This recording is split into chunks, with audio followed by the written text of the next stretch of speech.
Hello, I am actually back, and today we have a review on the Transformers Studio Series Transformers 1 Sentinel Prime. So here we are, there he is. Little thing I'm going to say, yes, the Jurassic World Dominion review is coming out, but I'm going to change the thumbnail because it's been, more than 2 weeks, and the movie's already passed, and the movie's actually pretty good, don't get me wrong. But anyways, that aside, let's move on with the figure. There's the figure right here, but first let's move on to the box. The boxes actually took a giant turn. Here's what the version 1 looks like, and here's what version 2 looks like. So they really changed the box because now instead of the usual, it is now blue. It has a blue backdrop. You get a nice render of Sentinel Prime. On the other side, Sentinel Prime. On this side, maybe just a quarter, some bits and pieces of Sentinel. On the back, you get an actual still from the movie, the figure itself, and a little bio. Pause to read here. Okay, and then barcode in case if you need this figure, and then the top right here. But yeah, looks pretty cool. Box is nice. And little history before I move on. Yeah, I actually got this guy at a Walmart. And overall, I wasn't expecting him to be there, and I was like, yeah, screw it, I'll buy it. And you know what?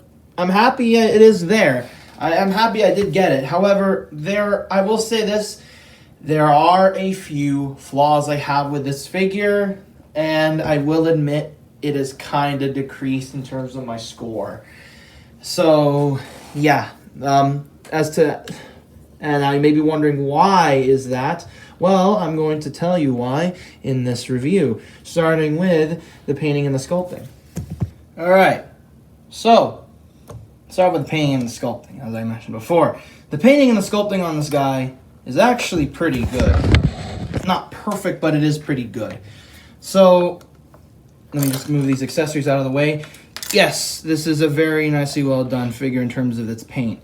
And I like the fact that some of the yellow parts, like the wings, the missile pads, the chest, are actually not exactly gold paint, but instead just yellow plastic. However, it definitely has this like toy-like feel, which is nothing like the movie. Another thing that's also not like the movie is that this figure still isn't that metallic blue and yellow or gold like it was in the film. I'll show on screen right here. And I'll also show it in comparison with the Blockies figures too, because even the Blockies like mini figures also have the gold and stuff, which is the chrome paint, which is weird that this one doesn't.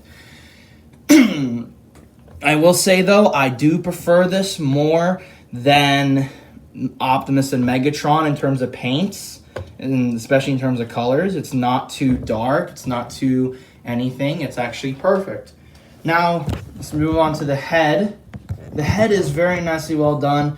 Looks very good, very accurate to Sentinel Prime. He has the chin and all. Love the gold detail on the sides and those eyes. It's very nicely well done. Although I feel like these parts here need to be bigger. Of course, there is a gimmick where he has the battle mask, and that's very good. Although I feel like this little vent part needs a little bit of paint there, so there's that. Moving on to the torso, it is very nicely well done. However, you could argue that this is very disproportionate. The torso is very small while the arms are very big. And same goes for the legs. They're bigger than the rest of the body, which is a bit weird. The shoulders are actually are just bare plastic. Same goes for the arms and everything.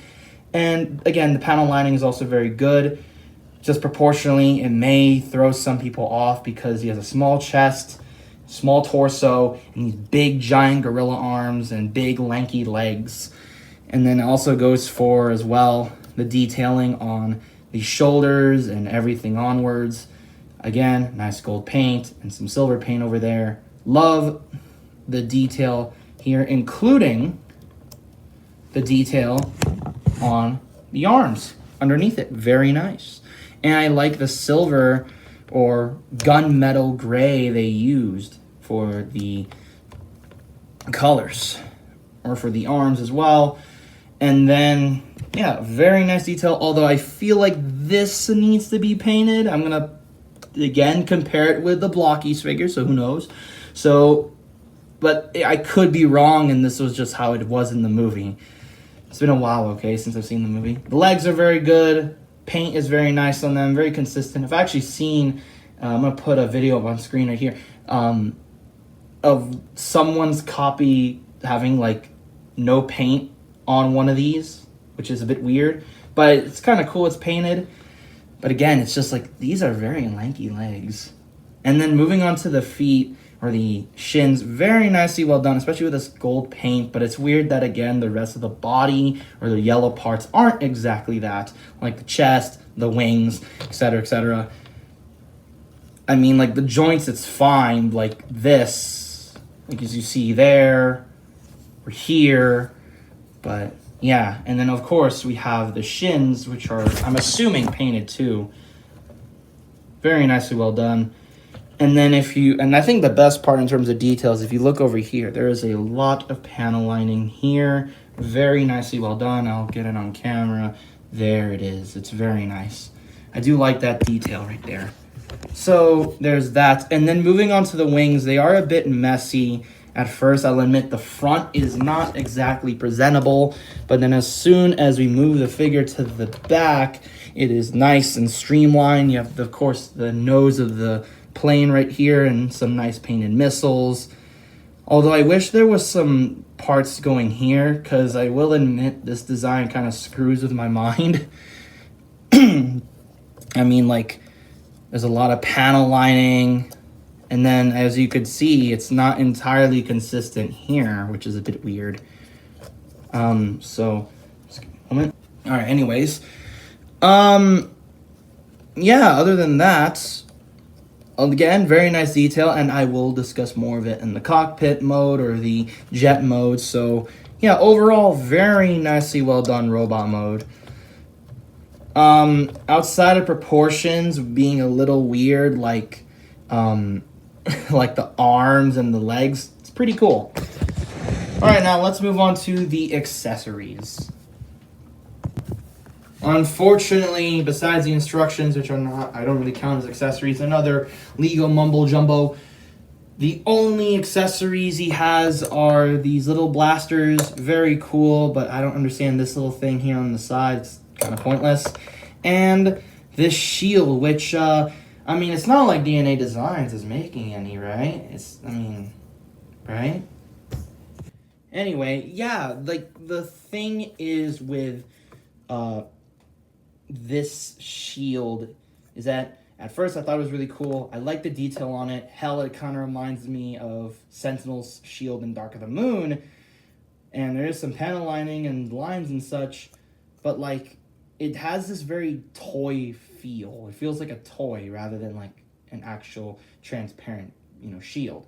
Now, to put on the guns, as you see, there are a lot of 5mm ports here. You could probably peg in a few other ones, but what I do and what the instructions, I'm assuming, tells you is just do it like that, and then you can put it onto any of these pegs right here on the arms. And that's not also to say that these guns are not compatible with Sentinel's with just by itself. It's not just compatible with the shield, but also for Sentinel. You can just let him hold it. It is a bit weird, though. And you can put it here. However, it's kind of goofy if you do it like this. And if you do the Starscream look, you can't really move it. You can't move his arm because of the shoulder pad. Very cool accessory, but I will admit, I really wish he came with that sword. Because, like, that's, like, in my opinion, his most iconic weapon. And without the sword, it feels kind of lackluster. Now let's move on, of course, to his battle mode, which is a really cool gimmick. And honestly, I can understand the Voyager budget if it went into this gimmick. So the first thing you need to do is open his chest, as mentioned before, flip his mask up. Next thing you're going to need to do is you shift his chest pieces here. As you can see, there are visible pins in there. I don't know what you exactly do with the wings, but I'm assuming you just leave them like this, but then it makes it more limiting, so I suggest you just leave it like that. Open the shoulder pads up and then close them like so, and then move this little turret while you do that. Very cool, and do the same on both sides. And of course, because Sentinel doesn't really have that many handheld weapons, extend these arms so you can have the cannon look right here. And then for the final touches, simply open these shins, pull out these missiles, and then close it in. I know you could do something like this, but it just kind of takes up too much space, so I just do this. It might be accurate, but I'm gonna be real, it ain't really exactly the best in terms of posability. And then, last but not least, flip the thrusters down. I know the heels were meant to be like closed in, but then it made trouble standing, so that's good. Just do that. I don't know who had this trick, but I think it was Prime versus Prime, so credit him for that. But anyways, flip down his feet, close up the thing, and then you're done. This is cool. And honestly, this makes it worth the Voyager budget. Because if you have something like this, and then if you have like a Revoltech stand or some form of a flight stand for him, then this is really cool. So yeah, very nicely well done. I love everything here. And yeah, I think if this is the reason why they went to Voyager, perfectly fine with me. Anyways, let's now move on to the articulation. Of course, I won't go through the battle mode because it's practically the same, just not too much movement, I guess. But yeah, let's just move on to the articulation. Okay, so articulation for this guy, I'll admit it was good at first, but then it kind of decreased my enjoyment for me, like a certain period of time. It was cool, but then afterwards it just got very lame. So what do I mean? Well, let's go ahead. Head is not on a ball joint. He can only swivel, and technically that's only just meant for the transformation. There is a hinge up, and there is no hinge down. However, it is not that limited once you get the battle mask, although you do get that ugly looking ginormous block on his throat. Now, this is where I also get into QC issues, because my copy has some very, as you can see, very weird shoulders. And sometimes you would have an instant where the shoulder pad, this shoulder assembly here, won't fully tab in. But yeah, it is very, very loose. Like, very loose. Like, I shouldn't do that. But yeah, it is on the shoulder, and the whole arm as a whole is on a ball joint. So you can go 360. There is a no bicep swivel. There is a hinge right here, and a bicep swivel here, or forearm swivel, and a hinge at the elbow, and no wrist swivel, which is a bit weird, especially because it's a Voyager. You also do have a waist swivel here, and no, you cannot recreate the death scene. So, unfortunate.